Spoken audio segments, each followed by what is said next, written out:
glória a Deus por sua vida. Deus abençoe ricamente a você. O vídeo de hoje eu quero tratar com os irmãos acerca da nossa responsabilidade pessoal. Nós somos seres humanos criados à imagem e semelhança de Deus. Dentro desta imagem e semelhança existe uma coisa importantíssima que se chama liberdade. Não vou falar acerca de livre-arbítrio, eu quero tratar liberdade. Deus é um Deus livre em todas as suas ações. E quando Ele nos cria para louvarmos e exaltarmos o nome dEle, e Ele nos dá, assim, liberdade. Essa liberdade que Ele nos dá, Ele também nos dá autoridade sobre toda a criação. Nós vamos ver, desde Gênesis, passando por Salmos, algumas outras passagens. Eu quero realmente me debruçar com os irmãos acerca de tudo isso, para entendermos quem nós somos, e quem nós somos significa como Deus nos criou, qual a finalidade de Deus. Ele nos fez assim, irmãos, para que nós fôssemos seres que tivéssemos uma união completa e estável com Ele. Mas, porém, os irmãos sabem, o pecado está no mundo, o pecado entrou no mundo e o pecado constantemente nos faz separação de Deus. Portanto, hoje eu quero que você compreenda a profundidade que significa de você e eu sermos criaturas à imagem e semelhança de Deus. Então, Deus nos fez únicos para louvarmos a Ele.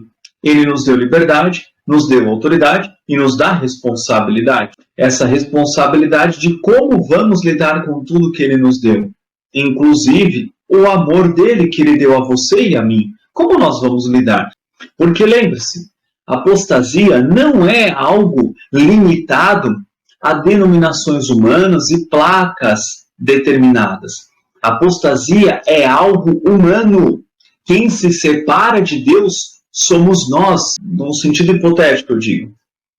Quem se separa de Deus são os seres humanos, pessoas, gente, como eu e como você. Não é algo limitado a uma placa. Portanto, hoje eu quero trazer a realidade da possível apostasia que eu e você podemos viver caso nos apartemos realmente das doutrinas bíblicas de Jesus, de Cristo, para o pecado. Caso mesmo ainda, lendo a Bíblia, nos escondemos de determinados versículos e nos achegamos ao pecado. No final dessa exposição, eu quero dar um exemplo de um pecado muito recorrente na igreja, que nós precisamos lutar contra ele.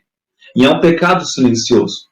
Mas primeiro nós vamos compreender o que é realmente ser feito à imagem e semelhança de Deus. A importância, o porquê nós somos a imagem e semelhança de Deus nestes pontos. Assim, é um assunto, irmãos, sobre a imagem e semelhança. Se eu for falar com os irmãos sobre isso, é algo muito rico, muito vasto. Se Deus quiser, gostaria muito de conversar ainda muitas e muitas outras vezes. Mas hoje, nós vamos nos deter a alguns aspectos, que é a liberdade, autoridade e responsabilidade. E depois nós vamos entender onde essa responsabilidade se encaixa, onde essa liberdade deve ser aplicada e como essa autoridade ela vai ser um dia cobrada. Portanto, vem comigo agora, para a glória de Deus, para que possamos entender o que tudo isso significa, o porquê você está realmente vendo esse vídeo. Eu te convido a orar junto comigo. Eu peço que você ore comigo nesse momento, que você clame a Deus. Amado Deus, querido Pai, graças te dou, Senhor, por essa madrugada, por essa noite, por esse dia, por seja o momento que alguém estiver vendo esse vídeo. Eu quero clamar ao Senhor que, em nome de Jesus, nos traga temor e tremor da sua palavra. O Senhor nos traga, Pai, fome e sede do Senhor. Por isso eu consagro a Ti, Pai amado, a gravação deste vídeo em nome de Jesus, para que a sua igreja seja edificada para a glória do seu nome e na sua palavra. Por isso, Pai, derrama a Tua unção nesse momento. Eu careço e eu preciso da unção do Senhor para a glória do seu santo e maravilhoso nome, em nome de Jesus Cristo. Abençoa-me, Pai, abençoa o meu irmão, a minha irmã que está vendo. Edifica a Tua igreja. Pai, que este vídeo seja edificante, seja um alerta transbordante da graça e da glória do Deus Todo-Poderoso. por amor do seu maravilhoso nome. Fala poderosamente conosco, Pai. Eu não tenho nada para os meus irmãos, eu apenas tenho aquilo que o Senhor queimou e ardeu em meu coração. Por isso eu quero clamar a Ti que venha arder no coração da sua igreja isso, Pai, este alerta. E que seja verdadeiramente um alerta vindo do Senhor e não da minha carne, mas do Senhor, ó Deus, em nome de Jesus. Derrama da Tua misericórdia sobre nós e nos dê, Pai amado, um momento edificante de aprendizado, de explanação, de alimentação da Sua palavra que é viva e eficaz. Em nome de Jesus, nós repreendemos toda ação maligna contrária a este momento, seja agora em gravação, seja posteriormente em estreia, e seja depois quando alguém ver este vídeo, porque agindo Deus, quem impedirá? Vem agir agora na sua igreja, papai. Age poderosamente em nome de Jesus, eu clamo o agir do Senhor. Eu clamo o agir do Senhor, Pai. Não quero ficar aqui falando palavras vazias, palavras vãs, palavras da minha carne, palavras das minhas ideias, mas apenas Tu tens as palavras de vida eterna, Jesus. Por isso, fala, Jesus, com o seu povo. Em nome de Jesus. Amém, amém e amém. Glória a Deus. Eu te convido, então, para que comecemos a entender a respeito da imagem e semelhança. Eu convido você a abrir a sua Bíblia em Gênesis, capítulo 1, dos versículos de 26 e 27. Acompanhe comigo. E disse Deus: façamos o homem, a nossa imagem, conforme a nossa semelhança, e domine sobre os peixes do mar, e sobre as aves dos céus, e sobre o gado, e sobre toda a terra, e sobre todo réptil que se move sobre a terra. E criou Deus o homem à sua imagem, a imagem de Deus o criou, homem e mulher os criou. Apenas até aqui. Vamos lá. Irmãos, a palavra diz assim: façamos o homem a nossa imagem. Temos algumas palavras que eu quero meditar com os irmãos. Porque veja, todo ser humano é uma criatura única em toda a face da terra. Todos nós somos únicos. E como raça humana, como seres humanos, também somos únicos. A palavra de Deus diz assim: façamos. Vamos ao que o texto realmente quer dizer? Vamos mergulhar no texto comigo. A palavra façamos. A palavra façamos significa executar, fazer, produzir. O verbo significa executar, fazer, realizar, completar. Usado com frequência a fim de passar a noção central de levar a cabo uma atividade com um propósito distinto, uma obrigação moral ou um objetivo em vista. Deus ele nos criou com um objetivo. O objetivo, claro, simples, de que nós venhamos a dar glórias a Ele. Nós devemos dar glórias a Deus. Nós fomos criados para glorificar o nome de Deus. E a partir disso, Deus ele não nos fez como demais criaturas, como os répteis, as aves. Nós bem não podemos voar em condições físicas, nós não temos asas para isso. Mas o homem, ele tem um cérebro, ele tem uma semelhança com Deus, que ele criou o avião. Lógico, as semelhanças, elas são semelhanças, elas não são igualdades. Veja bem, porque a palavra imagem, ela é semelhança, figura, representativa, imagem, vã exibição. Ela não diz que Deus ele fez a gente igual a Ele. Porque se fôssemos igual a Deus, não teríamos limitações. Porque mesmo sem o pecado, o homem ainda continua sendo semelhante. Mas mesmo após o pecado, a semelhança do homem não sumiu. Portanto, irmãos, assim como os pássaros voam, entre aspas, os homens voam. Nós conseguimos criar aviões. Não somos como Deus, que cria tudo do nada. Não temos esse tipo de poder. Mas nós temos uma criatividade, uma força de vontade, vamos dizer assim, e temos diversas outras qualidades, que eu não vou enumerar todas elas, que nós conseguimos desenvolver um avião, conseguimos desenvolver diversos tipos de construções de casa, não como João de Barro. O João de Barro é um exímio construtor e é lindo você ver a casa de João de Barro, mas ele faz aquela casa desde quando Deus o criou. Agora nós não, o ser humano, ele evoluiu, ele diversificou e ele transformou todos os métodos de construção de uma casa. Nós temos desde casas simples, feitas de madeira, improvisadas por pessoas que não têm condições, quanto casas luxuosas, casas de bioconstrução. Veja, é uma diversidade grande, são N tipos de aviões. Então, toda essa liberdade de criação, de como o homem pode fazer as coisas, irmãos, é um reflexo daquilo que é a imagem e semelhança. Nós refletimos a imagem dele. Portanto, o homem dentro de si, tendo a imagem e semelhança de Deus, ele representa a Deus. Você e eu representamos Deus. Isso realmente é uma responsabilidade muito grande. Muito grande. Portanto, irmãos, nossas escolhas devem sempre buscar aquilo que é bom, buscar aquilo que é de Deus. Nós temos liberdade, muito diferente hoje em dia, mas hoje nós temos a liberdade ainda de escolher a Cristo ou de não escolher a Cristo. Filipenses 4:8 nos chama a atenção. Quanto ao mais, irmãos, tudo que é verdadeiro, tudo que é honesto, tudo que é justo, tudo que é puro, tudo que é amável, tudo que é de boa fama, se há alguma virtude e se há algum louvor, nisso pensai. Ou seja, irmãos, mesmo com a queda, nós temos uma conexão com Deus, nós exibimos a imagem de Deus, nós estamos aqui exibindo as semelhanças que temos com Deus, e todos que nos veem olham e falam, nossa, dá para ver Deus nessa pessoa, seja no seu comportamento santo, seja na sua criatividade. Por exemplo, quantas pessoas que têm mentes criativas, mentes geniais, que criam invenções até hoje, invenções assim, irmãos, muito abençoadoras, como sistemas de salinização de água em locais desertos. Isso é uma bênção para pessoas que passam sede e fome.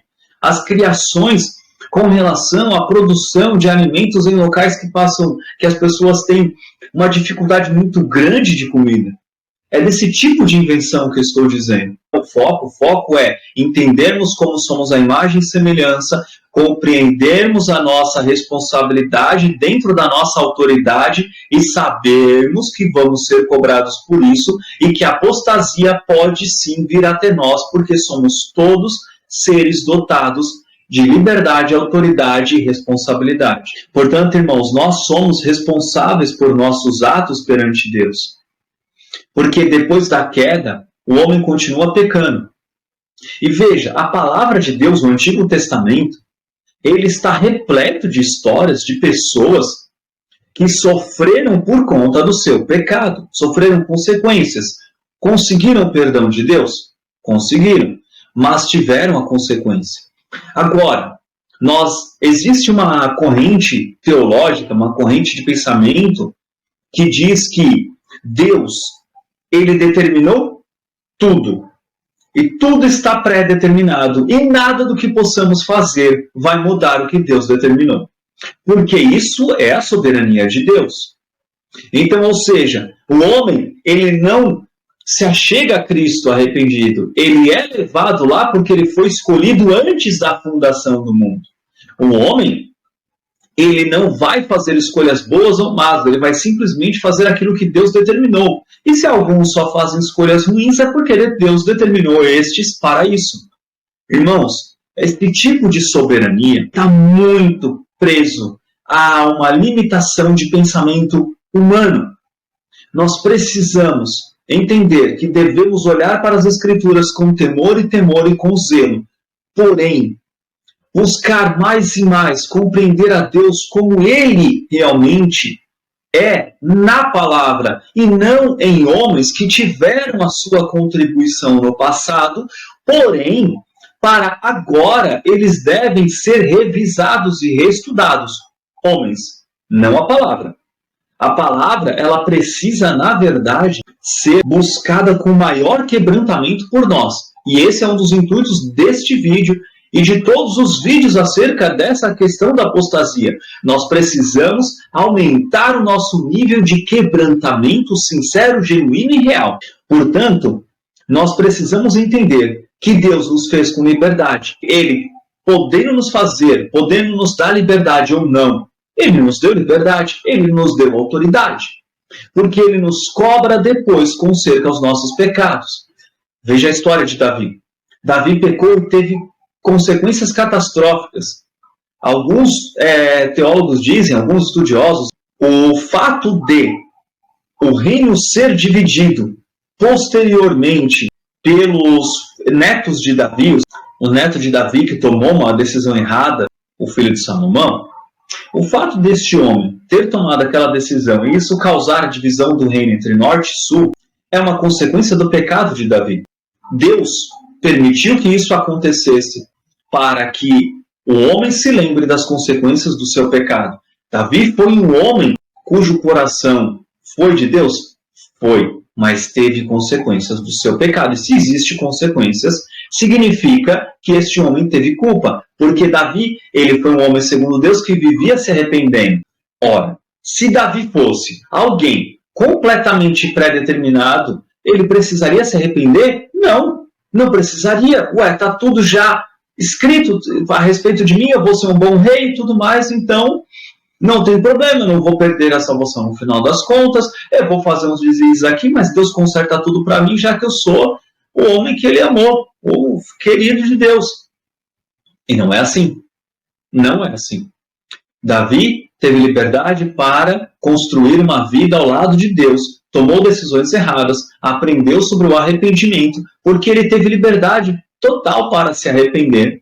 Ele enxergou sua responsabilidade no arrependimento, ele se quebrantou diante de Deus e ele foi usado por Deus. Mas as consequências ficam. Mas nesse intuito, eu quero chamar a atenção da nossa liberdade com o que Jesus disse. Jesus nos alerta acerca da nossa liberdade. João 15,15. Eu peço que você dê pause nesse vídeo para que você abra a sua Bíblia. E eu peço que você esteja com a sua Bíblia, porque nós vamos efetuar muitas leituras acerca de tudo que eu estou falando. João 15,15. Já vos não chamarei servos, porque o servo não sabe o que faz o seu senhor.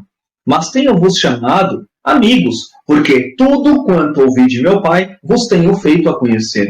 Ora, irmãos, ele não chama mais de servo, porque o servo não sabe o que faz o seu senhor. Então aquele que sabe é amigo, e aquele que é amigo tem liberdade. O sentido que Jesus diz aqui não é algo impessoal, mas é dando ênfase à liberdade que os homens têm para estar com Ele, viver com Ele de maneira maravilhosa. Nós somos servos de Cristo, servos de Deus, como alguém que já morreu para este mundo e vive para Cristo. Porém, viver para Cristo é o ápice de toda a liberdade humana. Os homens no mundo, em diversos países, diversas correntes políticas, sempre ficam lutando pela liberdade, quando a liberdade já foi estabelecida na cruz. Em nosso lugar, Jesus morreu. Portanto, irmãos, essa liberdade nos traz uma verdadeira responsabilidade. Não como essa corrente teológica que eu comentei a respeito do calvinismo. O calvinismo ele vai dizer que realmente não há o que ser feito, pois tudo Deus já fez e faz e nós somos praticamente meros fantoches. Deus ele é o nosso Pai. Ele não é um títer, ele é Pai. A palavra diz, Jesus nos ensina a chamá-lo de Pai. Se nós o chamamos de Pai, ele não é um Pai carrasco, não é. Deus não é. Deus ele é um Pai amoroso, um Pai de amor, um Pai que nos dá liberdade. E Ele nos criou a sua imagem, e nós expressamos essa imagem, tendo essa liberdade. A liberdade de fazermos escolhas na vida, a liberdade de fazermos diversas escolhas, inclusive nos achegar à graça, responder positivamente à oferta da graça ou não. Por quê? Porque Deus nos deu e Ele vai nos cobrar. Porque, veja comigo, meu irmão, porque Deus cobraria o ser humano por aquilo que Ele determinou se isso não é responsabilidade do ser humano? Por exemplo, uma pessoa que reage a uma tentativa de algum ato de violência, e essa pessoa ela age em legítima defesa. Ela não tinha a menor intenção de atacar a outra pessoa e de matar a pessoa, mas ela agiu em legítima defesa porque ela se sentiu ameaçada. Então, a vontade dela ficou à mercê da vontade do outro. Portanto, muitas vezes, quando acontece esse tipo de caso, a pessoa é inocentada porque ela não tinha culpa. Ela não tinha culpa. Isso eu estou falando de um juizado humano. Um juizado humano que é falho, limitado, que não vê onde Deus vê. Agora, Deus, que é justo juiz, ele vai nos tratar como pessoas culpadas quando nós não somos culpados por algo que ele determinou? Não. A soberania de Deus está na liberdade que nós temos. Guarde isso no seu coração. Você tem uma liberdade. Você tem uma responsabilidade sobre essa liberdade. E essa responsabilidade com essa liberdade nos deve servir para que nós não apostatemos de maneira pessoal. E de maneira pessoal, eu diria até muitas vezes, oculta. Nós muitas vezes podemos apostatar da fé sem acreditarmos e vermos que estamos apostatando. E é esse o ponto onde eu quero que você entenda primeiro quem você é com Deus e para Deus. Você é imagem e semelhança. João, capítulo 8, o Evangelho de João, capítulo 8, versículos de 34 a 36 diz assim: Respondeu-lhes Jesus: em verdade vos digo que todo aquele que comete pecado é servo do pecado. Pausa. O servo do pecado continua pecando. O servo do pecado não vive sem pecar. E o servo do pecado é alguém que adoeceu. Quando o adversário ele tenta o homem no Éden, e ele diz ao homem o seguinte: é certo que não morrerás. E ele vai dizer ao homem que assim como Deus, vocês vão ser conhecedores do bem e do mal. Irmãos, quando o homem recebe esse conhecimento, ele adoece. É a mesma coisa que nós chegarmos para um doente no hospital e dizer: bem, você é igual ao médico. Você está no mesmo estado que o médico. O médico, ele não está no mesmo estado que o doente.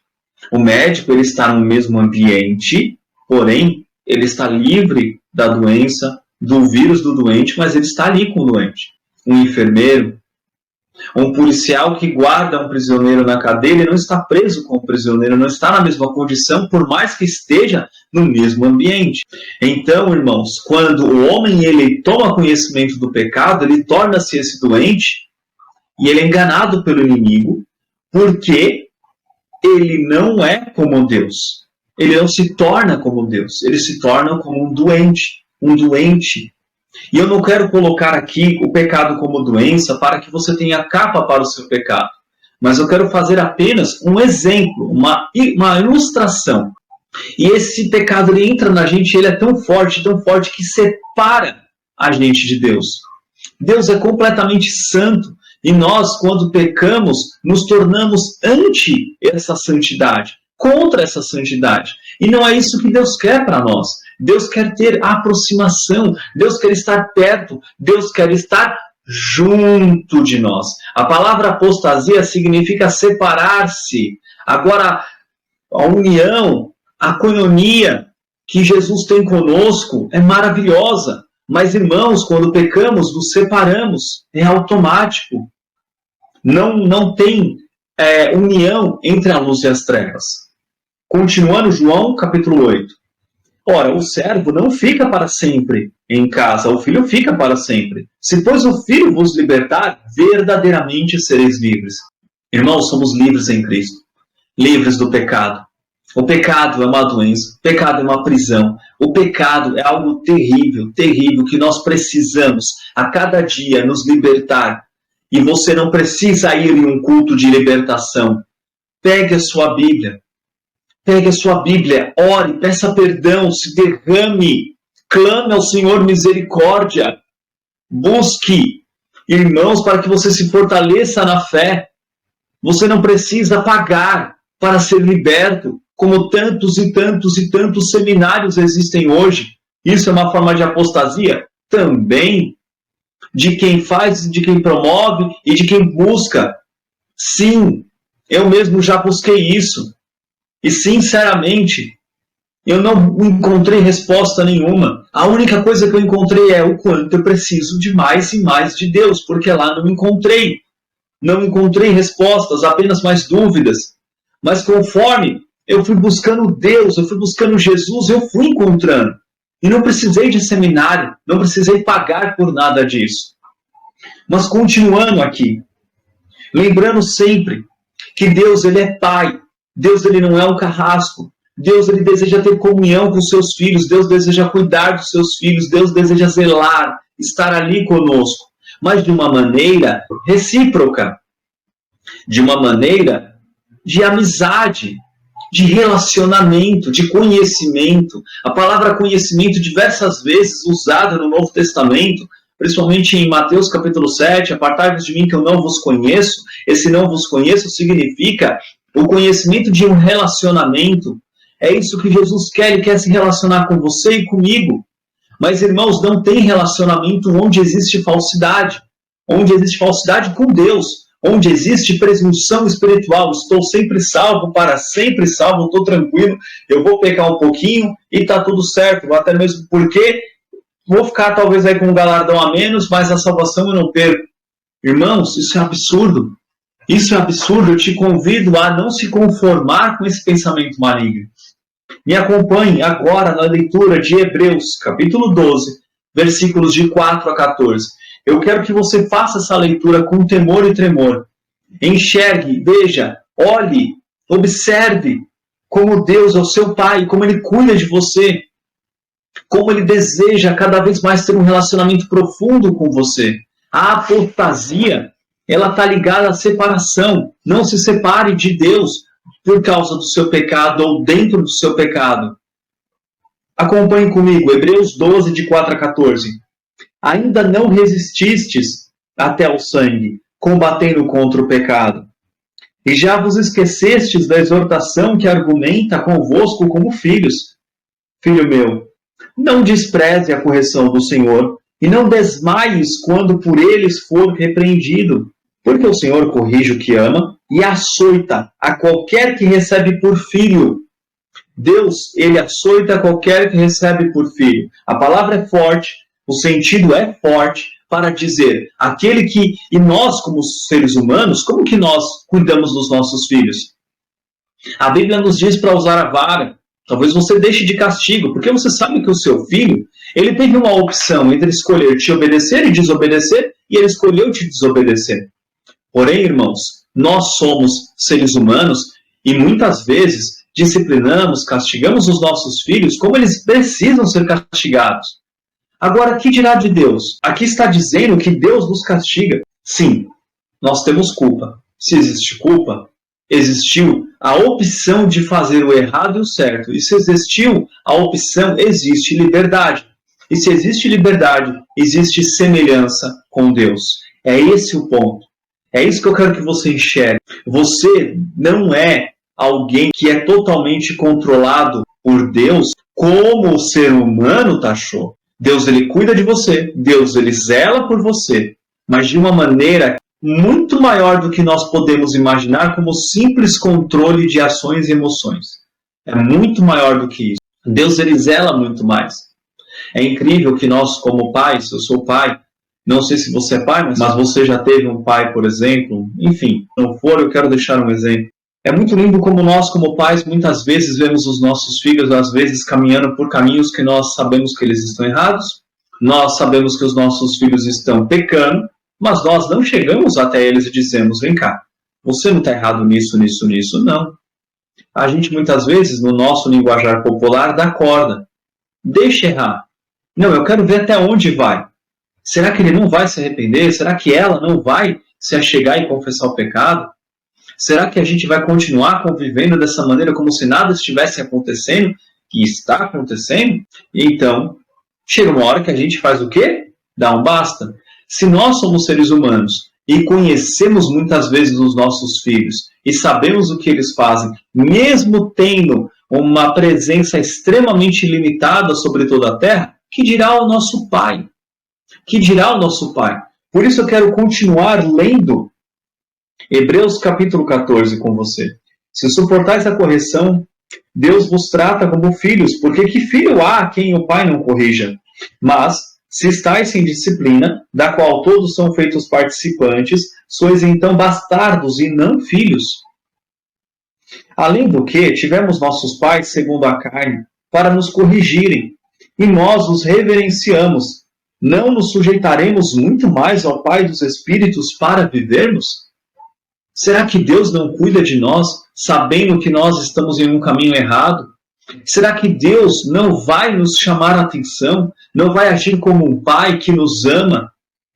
Para que eles, na verdade, por um pouco de tempo nos corrigiam, como bem lhes parecia, mas este para nosso proveito, para sermos participantes da sua santidade. Entende, irmãos? Deus nos chamou para ser participante da santidade. Só participa quem está unido, quem está junto, quem está separado, vivendo em apostasia, não está participando de santidade. E é isso que eu quero que você entenda. Você tem uma responsabilidade de participar da santidade. Você, não a placa denominacional herege, não o falso profeta da TV, da internet. Você e eu, nós, simples irmãos de todas as igrejas. E na verdade, toda a correção ao presente não parece ser de gozo, senão de tristeza, mas depois produz um fruto pacífico de justiça nos exercitados por ela. Exatamente. Muitos de nós passamos por correções quando éramos crianças com os pais. Isso nos doía muito, mas a gente aprendeu grandes lições e vemos isso nos nossos filhos. Por isso você não pode amolecer com seu filho. Ele tem de sentir dores agora, porque senão ele não vai saber lidar com os nãos do mundo quando ele crescer. Diga não ao seu filho pequeno. Feche portas para ele agora, quando for necessário, e também quando não for possível, não estiver ao seu alcance algo que ele precisa ou até mesmo deseja, mesmo que ele precise. Às vezes, irmãos, Deus nos faz passar por dificuldades que eu e você sabemos quanto precisamos. E Ele nos dá aquilo que Ele sabe que precisamos, que é muito melhor. E é nesse sentido que eu digo que Deus ele continua sendo soberano. Ele é soberano, porque Ele é como um pai que zela e que cuida. Ele nos dá a liberdade, mas como um pai ele cuida, ele zela, ele está sempre ao nosso redor, nos conduzindo pelos seus caminhos, que são muito maiores do que os nossos e são caminhos que levam à vida eterna. Portanto, tornai a levantar as mãos cansadas e os joelhos desconjuntados, e fazei veredas direitas para os vossos pés, para que o que manqueja não se desvie inteiramente, antes seja sarado. Segui a paz com todos e a santificação, sem a qual ninguém verá o Senhor. Ninguém vai ver o Senhor se não se santificar. E não vê quem não está junto, quem não está próximo, quem não está ali com Deus. Você não vai ver também agora. Você vai se apostatar da fé se você não buscar a santificação, se você não seguir a paz com todos os irmãos, se você não buscar entender, compreender o tanto que Deus, Ele realmente nos criou como algo singular sobre toda a terra. Só que essa singularidade exige responsabilidade. Portanto, irmãos, muitas vezes Deus nos corrige por conta da nossa obstinação. E Deus ele tem uma didática própria. Muitas vezes ele permite que uma pessoa peque durante um longo tempo e depois ele age de maneira incisiva. E outros ele não permite nem que peque nada.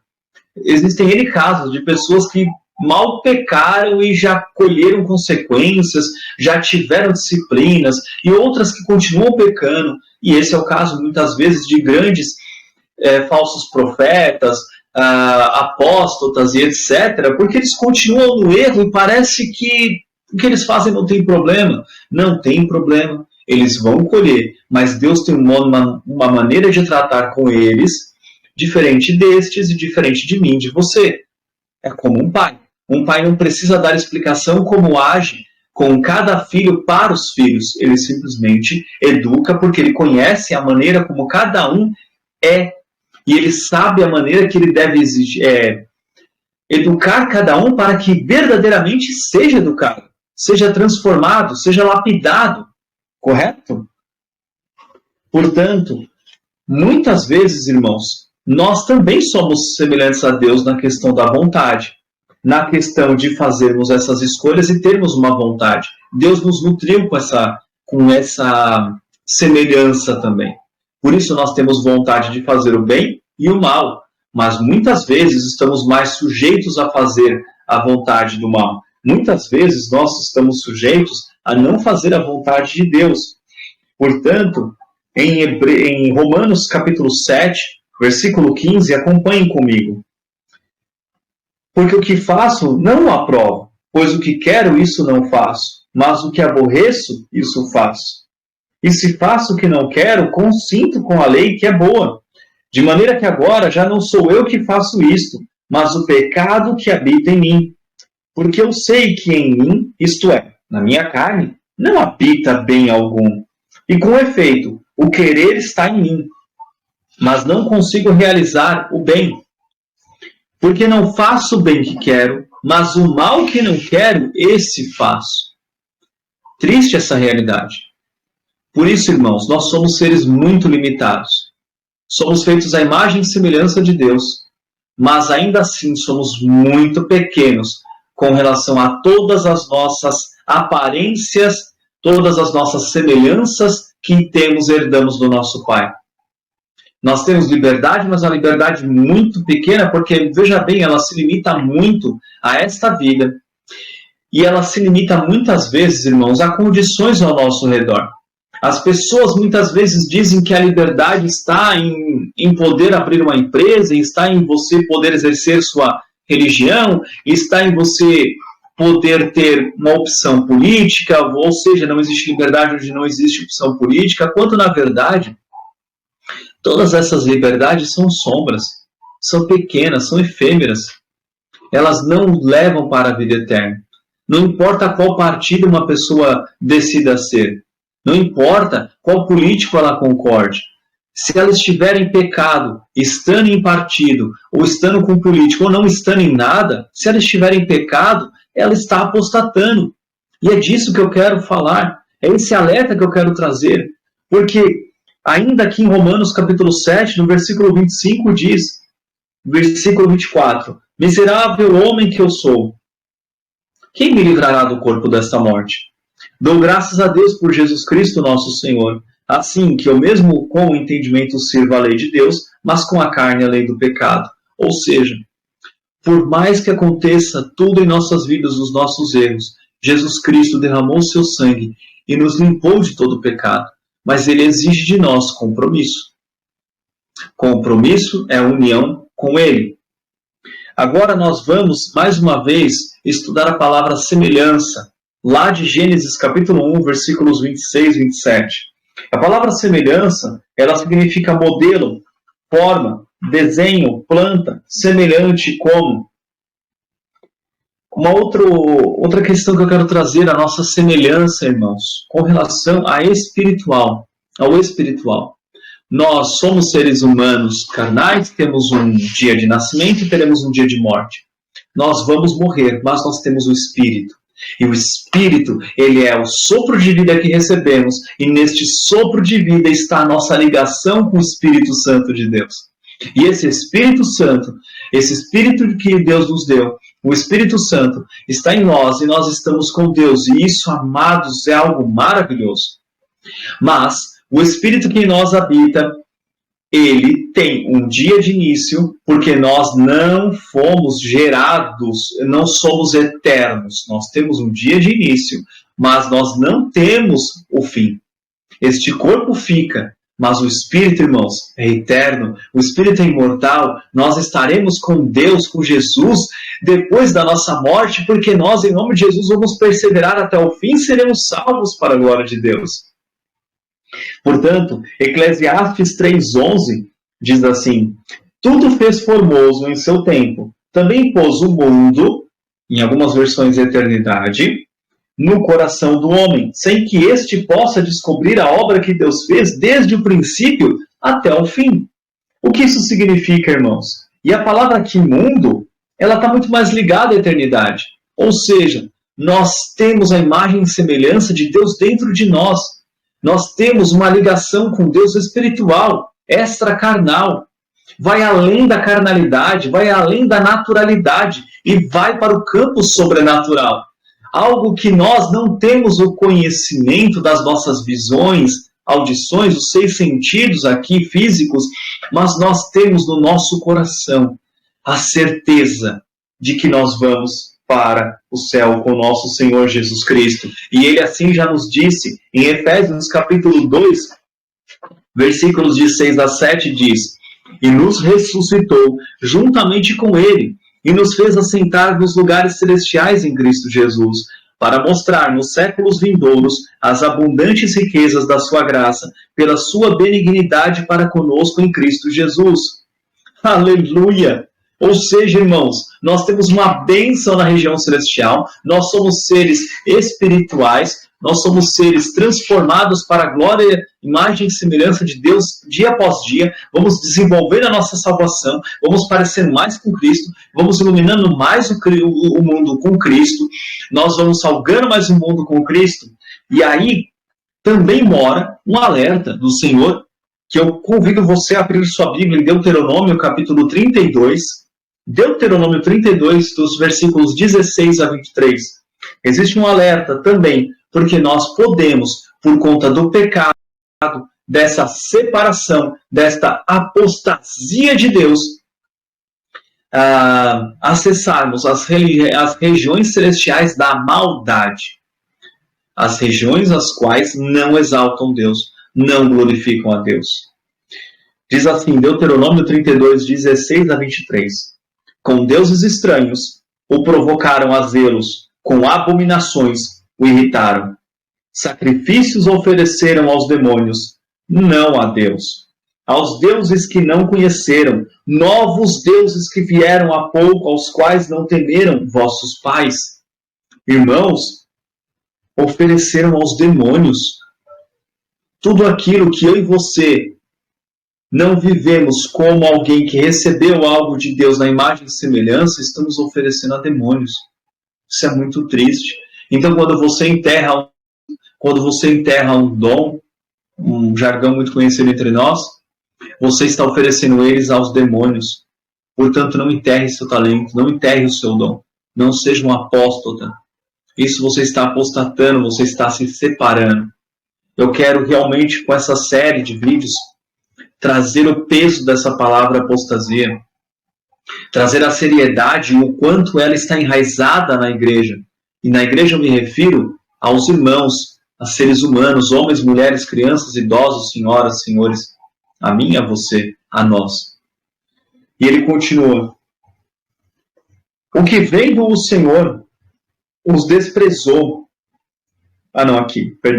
Esqueceste da rocha que te gerou, e em esquecimento puseste o Deus que te formou.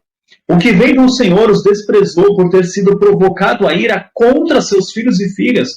E disse: esconderei o meu rosto deles, verei qual será o seu fim, porque são geração perversa, filhos em que não há lealdade. Ou seja, estes israelitas, eles tinham a liberdade de não serem leais a Deus. Isso é muito triste, e isso faz parte da soberania de Deus. Deus, ele dá essa liberdade para o ser humano, porque Deus quer um relacionamento sincero conosco, um relacionamento com a vida que ele colocou dentro de nós, com essa eternidade, com essa escolha, com esse amor, com essa dedicação, com essa entrega que ele colocou em mim e em você. Vamos continuando. As dedos me provocaram com aquilo que não é Deus, com as suas vaidades me provocaram a ira, portanto, eu os provocarei a zelos com o que não é povo, com nação louca os despertarei a ira, porque um fogo se acendeu na minha ira, e arderá até o mais profundo do inferno, e consumirá a terra com a sua colheita, e abrasará os fundamentos dos montes. Males amontoarei sobre eles, as minhas setas esgotarei contra eles. Irmãos, essa é uma linguagem muito forte. Esgotar a seta significa que Deus usaria todos os golpes. Irmãos, Deus, nós sabemos que ele não tem fim. Então, como ele esgota aquilo que não tem fim? Ou seja, é o peso da mão de Deus caindo sobre os apóstolos, sobre aqueles que o conheceram, que estavam com ele e abandonaram. Existe essa responsabilidade sobre mim e sobre você. Sim, porque eu e você carregamos atributos de Deus. Logicamente, não os atributos santos de total poder, de total presença, de total ciência, mas um pouco ínfimo de cada, porque dessa maneira nós glorificamos a Ele. Por isso que 1 Coríntios capítulo 10, versículos de 21 a 23 vai nos trazer outro alerta. Não podeis beber o cálice do Senhor e o cálice dos demônios. Não podeis ser participantes da mesa do Senhor e da mesa dos demônios, ou irritaremos o Senhor. Somos nós mais fortes do que Ele? Não somos. Todas as coisas me são lícitas, mas nem todas as coisas convêm. Todas as coisas me são lícitas, mas nem todas as coisas edificam. Edificam, não edifica, não traz união com o Espírito Santo, com o irmão, com Jesus, com a igreja. Então, irmãos, apartai-vos. Então nós lemos aqui as palavras de Gênesis, que é: façamos imagem e semelhança. E agora eu quero trazer aos irmãos a palavra domínio. A palavra domínio que fala aqui em Gênesis, voltando para o início, para o ponto inicial dessa exposição, desse pensamento, desse momento aqui de meditação na palavra, para edificação de uma igreja vigilante. O domínio, ele fala sobre pisar, subjugar, esmigalhar, prevalecer contra, reinar, governar, governador, tomar. Transmite a noção de exercer domínio, legítimo ou não, sobre os que são impotentes ou estão, por outro motivo, sob o controle de alguém. Exercício de autoridade. Ou seja, o homem tem domínio. O homem tem realmente todo esse controle, esse governo. Nós temos um domínio forte sobre a criação. E por que Deus nos deu isso? Porque nós temos semelhanças, temos particularidades que só encontram-se em nós e em Deus. Ele deu, Ele distribuiu. Essa é a soberania de Deus. Essa maravilhosa soberania de Deus, que Ele nos trata com essa misericórdia, amados. Com essa misericórdia maravilhosa. Por isso eu te convido a abrir também sua Bíblia em Salmos, capítulo 8, versículos de 3 a 6. Quando vejo os teus céus, obra dos teus dedos, a lua e as estrelas que preparaste, que é o homem mortal para que te lembres dele? E o filho do homem para que o visites? Pois pouco menor o fizeste do que os anjos, e de glória e de honra o coroaste. Fazes com que ele tenha domínio sobre as obras das tuas mãos. Tudo puseste debaixo de seus pés. Esse é um salmo muitas vezes identificado como messiânico, como para Jesus, mas também ele sempre foi entendido e também é entendido como com relação à humanidade, como homem, como eu, como você, a nossa responsabilidade. Ele diz assim no versículo 6: fazes com que ele tenha domínio sobre as obras das tuas mãos. Tudo puseste debaixo de seus pés. A palavra domínio aqui, ela está muito ligada a outro sentido, mais no sentido do hebraico massal, governar, exercer, governo, dominar. Ou seja, está muito mais ligado a um governo. E o governo, como que ele é exercido? O homem, quando governa, ele tem que ter uma política pública, ele tem que ter objetivos, ele tem que ter metas, ele tem que solucionar problemas, ele tem que resolver questões, apaziguar conflitos, enfim. Um governo humano, na humanidade hoje, ele tem diversas implicações concretas reais na sociedade para benefício de todos. E exatamente é um sentido muito semelhante ao qual está aqui. O homem, ele está totalmente ligado à autoridade de cultivar, à responsabilidade que ele vai prestar contas a Deus de como ele cuidou da terra. Como nós cuidamos? O problema é que a humanidade não tem cuidado direito da terra. Não tem. E nós, muitas vezes, fechamos os olhos, damos de ombros para isso. Eclesiastes 7:29 diz: eis daqui o que tão somente achei, que Deus fez ao homem reto, porém, eles buscaram muitas astúcias. No entanto, irmãos, Deus nos dá autoridade e poder para governar, mesmo com todos esses defeitos. Deus nos dá autoridade para governar sobre as coisas físicas da terra. Lembrando que Deus dá autoridade e poder, esse poder não se assemelha em nada ao poder de Deus, mas é um poder. Nós temos essa semelhança com Deus de termos poder, de termos liberdade, de termos autoridade. Deus, ele tem total liberdade, total autoridade, e ele tem todo o poder. Nós não temos nada disso. Nós temos pequeninas, minúsculas, ínfimas parcelas. E mesmo assim, o ser humano ele ainda continua acreditando que ele é grande coisa. Grandiosíssima coisa e muito maior do que Deus. O pecado do orgulho, que muitas vezes muitos sucumbem. Mas João 19, de 10 a 11, nos traz a realidade desse poder humano. Diz assim: Disse-lhe, pois, Pilatos: Não me falas a mim?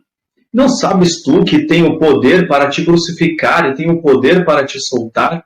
Respondeu Jesus: Nenhum poder terias contra mim se de cima não te fosse dado, mas aquele que me entregou a ti, maior pecado tem.